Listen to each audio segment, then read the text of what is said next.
Go. Ladies and gentlemen, the Pinoy Dream Academy Edition.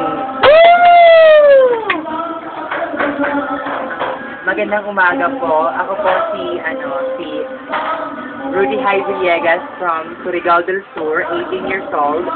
Pumunta po ako dito sa Bigaan para mag-audition po ng Pinoy Dream Academy. Tsaka jurors, mentors, sana magustuhan po niyo yung papakita ko pong talent sa inyo. What's that? Wow, juror, mentor, pa And I am telling you, I'm not going. You're the best man I ever know. Just the way I could ever go. No way. No way. I'm living without you. Nahihiya po. Huwag kang mahiya dahil ang mukha mo nakakahiya.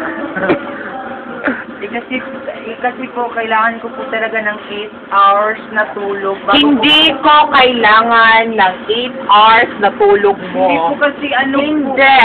Dahil ang performance mo, kailangan ko hindi yung tulog mo. Hayop ka. Pwede po pahingi ng tubig. Huwag kang uminom ng tubig. Nakakasira yan sa boses mo. May chance pa po ba ako Wala ka ng chance. Bakit ganyan ka mga jurors?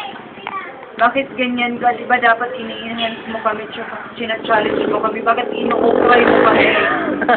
Hindi, malaking challenge yon para sa iyo. Kompetisyon ito kung kaya't ibigay mo hanggat kaya mo. Maawa po kayo sa akin. Wala akong awa. Magsasaka lang po ang tatay ko. Hindi magsasaka ang tatay mo nagtatrabaho sa Pico. Sige ngayon ka, ipapakita ko ng tunay kung pag-uugali. Wala kang hiya. Talagang wala kang hiya. Hayop ka!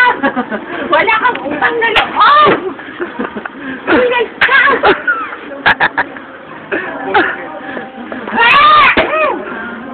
Na yan!